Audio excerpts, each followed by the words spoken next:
Hello everyone. कैसे हैं आप सब? आप सभी का स्वागत है आपके अपने ही channel cake for you by Yashika में। आज भी मेरे पास दो केक के ऑर्डर्स एक साथ ही आए थे। दोनों अलग अलग क्लाइंट से ही थे, बट मुझे एक ही साथ बनाकर सेम टाइम पर ही उनको डिलीवर करना था। जो ये पहला केक है, ये मेरा 1 kg का केक है और इसको मैंने 6 इंच के हाइटेड टिन में बेक किया है। आप चाहें तो 6 इंच के 2 टिन लेकर उसमें भी हाफ हाफ बैटर डालकर और फिर ये स्पॉन्ज बेक कर सकते हैं। इसमें से मैं यहाँ पर टोटल सिर्फ 4 लेयर्स ही कट कर रही हूँ और ये जो केक है इसका फ्लेवर है पाइनएप्पल फिलिंग के साथ में।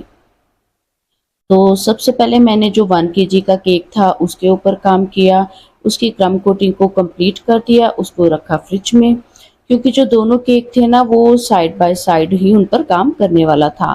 खासकर ये जो मेरा बड़ा 1 kg का केक था, इसके ऊपर काम मुझे थोड़ा थोड़ा रुक रुक कर इसको फ्रिज में सेट करके फिर करना था। मैंने दोनों ही केक्स पर ना साथ ही काम किया। इस वाले केक में आपने देखा कि मैंने सोकिंग करने के लिए मालास क्रश ऐड किया था प्लेन वाटर में और उसके साथ में सभी लेयर्स की सोकिंग करूंगी और बीच में मैं फिल कर रही हूँ पाइनएप्पल की फिलिंग, फ्रूट फिलिंग। और ये मैंने 200 ग्राम फिलिंग ली है जिसको मैं इस केक की लेयर्स के अंदर फिल करने वाली हूँ। अब अगर इस केक के डिज़ाइन की बात करें तो क्लाइंट ने डिज़ाइन मेरे ऊपर ही छोड़ दिया था कि आप जो भी बनाओगे अच्छा ही बनाओगे। मैंने भी अपनी तरफ से बहुत से डिज़ाइन देखे। फाइनली मुझे एक डिज़ाइन पसंद आया जो कि बहुत अच्छा डिज़ाइन बना है और आप भी आगे वीडियो में देखेंगे। और ऐसा डिज़ाइन मैं चाहती भी थी बनाना किसी न किसी केक पर। आज मौका मिला मुझे तो मैंने इस डिज़ाइन को इस केक के ऊपर बनाया था। देखिए अब सारी लेयर्स में जो है वो फिलिंग फिल हो चुकी है और यहाँ पर जल्दी से क्रम कोटिंग को कंप्लीट करके मैंने फ्रिज में रख दिया था केक को और फिर उतनी देर में मैंने जो दूसरा छोटा केक है उसके ऊपर काम शुरू किया। यहाँ पर मैंने डबल भी इंसर्ट कर दिए थे इसके अंदर केक में। अब देखिए जो दूसरा केक है वो एक बेंटो बॉक्स केक है। ये जो बेंटो बॉक्स है ना, ये छोटे वाले साइज से थोड़ा बड़ा साइज का बेंटो बॉक्स है। ये भी आपको easily cake raw material shop से मिल जाएगा। जो इसके लिए मुझे केक बनाना था उसके स्पॉन्ज के लिए मैंने 120 ग्राम प्रीमिक्स लेकर ये वाला स्पॉन्ज बेक किया है। अब क्योंकि ये थोड़ा सा साइज़ में बड़ा है मैंने यहाँ पर 5 इंच का टिन लिया था। 5 इंच के टिन में स्पॉन्ज मेरा बेक हुआ और मैंने उसमें से इजीली 3 लेयर्स कट कर ली थी। बट अब डिज़ाइन मुझे ऐसा रखना था कि उसकी हाइट इतनी भी ना बढ़ जाए कि वो जब हम उसको बेंटो बॉक्स को बंद करें तो वो अंदर टच हो। बट जो डिज़ाइन मैंने बनाया उसकी मैं हाइट साथ के साथ ना रेगुलर चेक करती जा रही थी। इसी हिसाब से मैंने इसके ऊपर डिज़ाइन सोचकर बनाया था। अब ये चॉकलेट फ्लेवर में केक है। ये मुझे सिंपल व्हिप्ड क्रीम के साथ में और बीच में चोको चिप्स ऐड करके ही बनाना था।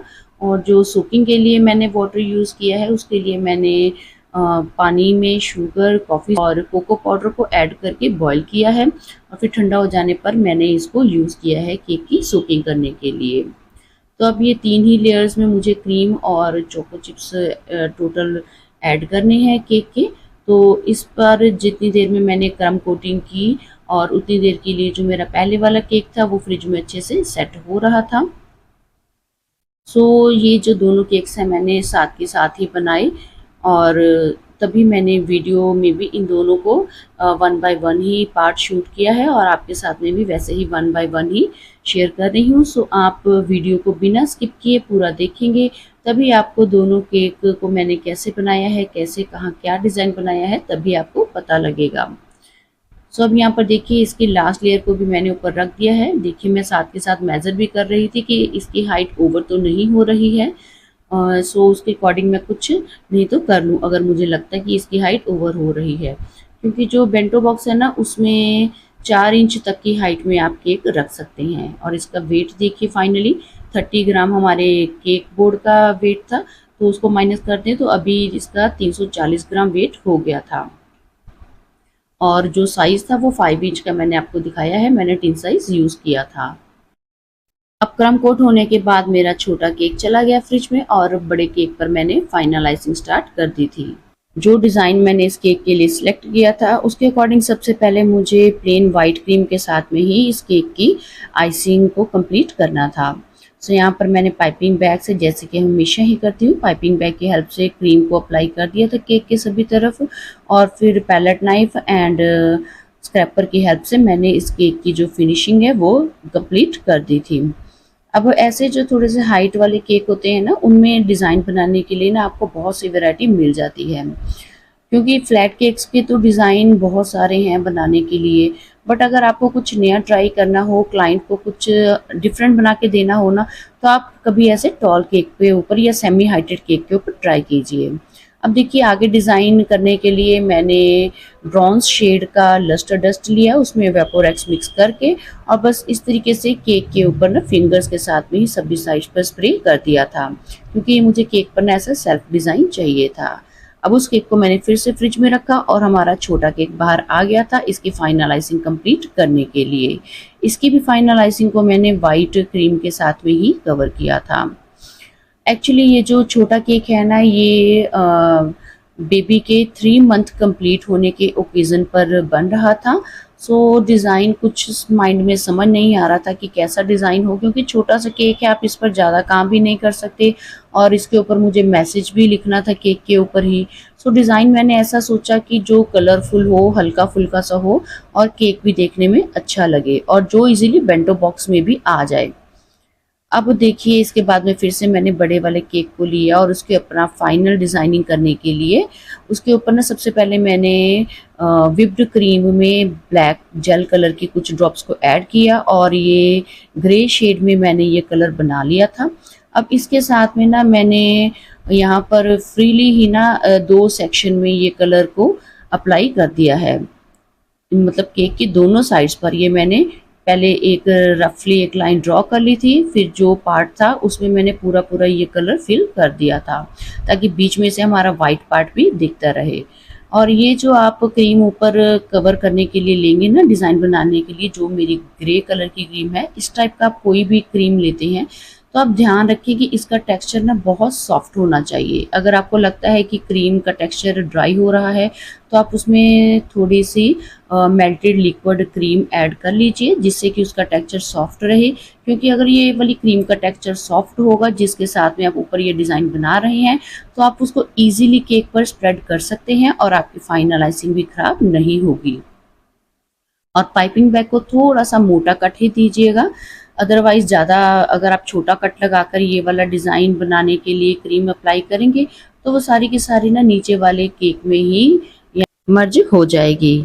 सो बड़ा ही केयरफुली आपने ये वाले पार्ट को जो है कंप्लीट करना है। अब यहाँ पर स्क्रैपर से जब मैंने अच्छे से इसको स्मूथली स्प्रेड कर दिया था क्रीम को, फिर उसके बाद में मुझे लगा कि इसके ऊपर कुछ और डिज़ाइनिंग कर लेते हैं। सो यहाँ पर मैंने लास्ट में कॉम्ब का भी यूज़ किया, और कॉम्ब के साथ में थोड़ा सा ना एक डिज़ाइनिंग सी आ गई थी इसके ऊपर, जिससे कि ये देखने में ना ये वाला पार्ट एक सेपरेट सी लुक में दिख रहा था। तो आप यहाँ पर चाहें तो पैलेट नाइफ के साथ टैप टैप करते हुए डिज़ाइन बना सकते हैं, कॉम्ब का यूज़ कर सकते हैं, या फिर जैसे भी आपको ठीक लगे आप उस हिसाब से ये वाले पार्ट पर डिज़ाइन बना सकते हैं। और अगर आपको इसके ऊपर डिज़ाइन बनाना मुश्किल लग रहा हो, तो आप ये वाला पार्ट बेशक प्लेन भी छोड़ सकते हैं। तो ये साइड पर जब मैंने ये कॉम्ब चला ली, तो उसके बाद में मुझे लगा जो टॉप की क्रीम है उस पर भी हम इसको ट्राई कर लेते हैं। मैं भी इस टाइप का डिज़ाइन जो है ना, ये पहली बार ही ट्राई कर रही थी। सो मैं भी बहुत केयरफुली ये डिज़ाइन बना रही थी कि कुछ गड़बड़ ना हो जाए, जिससे कि मेरी केक की फाइनलाइजिंग ख़राब हो सके। तो इस तरीके से मैंने ऊपर भी थोड़ी सी ये कॉम्ब को चलाया, जब तक कि मुझे सेटिस्फेक्शन नहीं हो रही थी कि अच्छे से डिज़ाइन ऊपर बन गया है। मैंने यहाँ पर ये वाला डिज़ाइन इस तरीके से कंप्लीट किया। फिर इसके बाद में फिर से मैंने केक को रख दिया था फ्रिज में, और अब छोटे वाला जो केक है उसको मुझे बोर्ड से हटाकर रखना था बेकिंग पेपर के ऊपर, क्योंकि मैं इसको बेकिंग पेपर के साथ में ही बेंटो बॉक्स में प्लेस करूँगी। तो अगर आपके पास छोटे साइज़ का होता केक बोर्ड, मेरे पास 6 इंच का था और 6 इंच का उस बेंटो बॉक्स में नहीं आ सकता था। अगर आपके पास 5 इंच का हो, तो आप 5 इंच के केक बोर्ड के साथ में भी इसको आप प्लेस कर सकते हैं बेंटो बॉक्स के अंदर। तो अब यहाँ पर इसका डिज़ाइन बनाने के लिए मैंने थोड़ी-थोड़ी सी क्रीम ली और उसमें मैजिक का fuchsia and royal blue jail colour ये 2 अलग-अलग पार्ट्स में ऐड किया। सो यहाँ पर ये थोड़ी-थोड़ी सी क्रीम मैंने तैयार कर ली थी, जिसके साथ में मैंने सोचा था कि इस केक के ऊपर हम डिज़ाइन बनाएँगे। तो यहाँ पर डिज़ाइनिंग बनाने के लिए मैंने पेंटिंग पैलेट नाइफ का यूज़ किया है।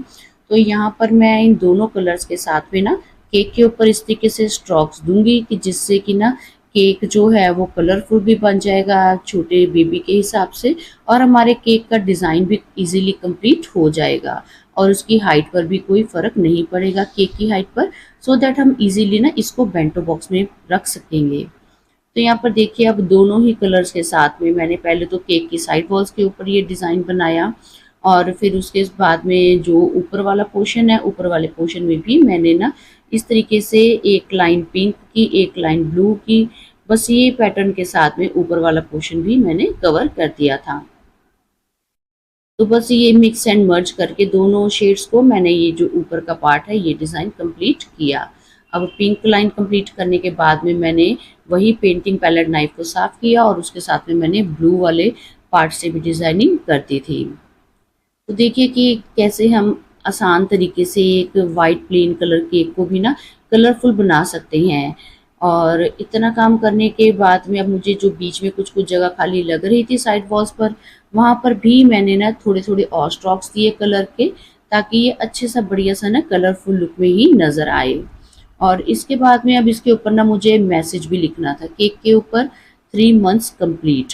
तो सबसे पहले तो मैंने वाइट कलर की क्रीम ली और उसमें थोड़ा जो हमारी व्हिप्ड की हुई क्रीम है उसी में मैंने थोड़ी सी लिक्विड क्रीम और ऐड की, जिससे ये थोड़ी सी ना क्रीम जो है फ्लोइंग बन जाए। और इसके साथ में मैंने केक पर मैसेज लिख दिया था और फिर इसको रखा फ्रिज में। और जब ये वाइट क्रीम के साथ में लिखा हुआ मेरा मैसेज हो गया था अच्छे से ड्राई, फिर इसके ऊपर मैंने एक दूसरे कलर के साथ में रीराइटिंग की केक के ऊपर। तो यहाँ पर ये पार्ट मेरा कंप्लीट हो गया था और इस पार्ट को कंप्लीट करने के बाद में अब मैं फिर से इस केक को रख दूँगी फ्रिज में और चलते हैं हम अपने बड़े केक के डिज़ाइन की ओर। क्योंकि अब जो बड़े वाला मेरा केक था 1 केजी का, उसके ऊपर ना मुझे गोल्डन लस्टर डस्ट के साथ में इस तरीके से जो ग्रे पार्ट है उसकी आउटलाइन ड्रॉ करनी थी। और ये आउटलाइन आप तभी ड्रॉ कर सकते हैं जब आपका जो कलर है जहाँ पर आपने ये आउटलाइन बनानी है वो थोड़ा सा ना अच्छे से क्रीम ड्राई हो जाए। अगर मैं साथ के साथ ही ये वाला गोल्डन पार्ट कंप्लीट करती तो उससे क्या था कि क्रीम उतरती जाती साथ के साथ। सो इसलिए आपको ये वाले पार्ट को करने से पहले फ्रिज में केक को रखना और थोड़ी देर के लिए क्रीम सेट करना बहुत ज़रूरी है। यहाँ पर भी मैंने गोल्डन लस्टर डस्ट में इवेपोरेक्स मिक्स किया है और थोड़ा सा थिक गोल बनाकर उसके साथ में ये पार्ट कंप्लीट किया है। तो ये गोल्डन लस्टर डस्ट का काम करने के बाद ना मैंने यहीं पर जो गोल्डन लाइन बनाई है ना वहाँ पर मैंने गोल्डन पर्ल्स भी लगा दिए थे छोटे और बड़े साइज में। और लास्ट में मैंने कुछ फॉक्स बॉल्स ली और जिनके साथ में मैं ये फाइनल डेकोरेशन को कंप्लीट करने वाली हूँ। और कुछ मुझे यहाँ पर टॉपर लगाने हैं पीछे, पेपर टॉपर, वो भी मैं लगा दूँगी। तो ये थी मेरी इस केक की डेकोरेशन। तो जो छोटा केक है उस पर जो वाइट कलर से मैंने मैसेज लिखा था उसको मैंने येलो जेल कलर मिक्स करके और उस क्रीम से एक बार दोबारा रीराइट कर दिया था। और ये मैंने कुछ सिलिकॉन मोल्ड में फॉन्डेंट फिल करके ये इस तरीके से एक बेबी के हैंड एंड फुट बना लिए थे। इसको मैंने ऊपर प्लेस कर दिया था और कुछ मैंने जो बची हुई क्रीम थी दोनों केक्स में से बची हुई, उन्हीं को मिक्स करके ना कुछ छोटे छोटे जो है ना स्टार पाइप कर दिए थे केक के ऊपर, सो दैट ये ऊपर से ना देखने में थोड़ा सा भरा भरा लगे। और एंड में मैंने यहाँ पर गोल्डन स्प्रे भी स्प्रे कर दिया है। और इस तरीके से मैंने ये वाला छोटे केक का भी डेकोरेशन पार्ट कंप्लीट किया है। और इस छोटे केक का जो वेट है वो भी मैं आपके साथ में शेयर करती हूँ कि कितना बना है। मेरे क्लाइंट ने कहा था कि आप 350 से 400 ग्राम तक का ये वाला केक बना दीजिए। और इस केक का जो वेट है वो पूरा बनकर मैं आपको दिखाती हूँ 400 ग्राम ही बनकर तैयार हुआ है। तो अब देखिए मैं इसको यहाँ से उठाकर इस बॉक्स में रख दूँगी। और फाइनली मुझे देखना था कि ये जो केक के कैप के साथ में इसकी क्रीम तो टच नहीं हो रही, वो भी सेफ था। तो देखिए ये है मेरे 1 केजी केक की फाइनल लुक। आप बताइए कि आपको ये डिज़ाइन कैसा लगा? मैंने इस डिज़ाइन का स्टेटस जब अपने व्हाट्सएप पे डाला था तो मेरे एक क्लाइंट को ये डिज़ाइन बहुत पसंद आया और उन्होंने मुझे ऐसा ही डिज़ाइन बनाने के लिए दिया था। वो भी मैं जल्द ही आपके साथ में वीडियो शेयर करूँगी। और ये जिनके लिए मैंने बनाया था उनको टेस्ट एंड डिज़ाइन वाइज़ भी ये केक बहुत पसंद आया और जो मेरा छोटा केक है वो भी मेरे क्लाइंट को बहुत पसंद आया। तो देखिए ये है मेरे इन दोनों केक्स की फाइनल लुक। तो आप बताइए कि आपको दोनों ही केक्स में से कौन-सा डिज़ाइन ज़्यादा पसंद आया? और अगर दोनों डिज़ाइन ही पसंद आए हों तब भी कमेंट करके ज़रूर बताइएगा। तो आज के लिए केक डेकोरेशन में बस इतना ही। बट हाँ, अगर आपने अभी तक मेरे चैनल को सब्सक्राइब नहीं किया है तो जल्दी से चैनल को सब्सक्राइब कर दीजिएगा ताकि मैं अच्छे-अच्छे केक डिज़ाइंस की वीडियोस आपके साथ में शेयर करती रहूँ। तो जल्दी ही मिलते हैं एक और केक डेकोरेशन की वीडियो में। Till then bye bye. Thanks for watching.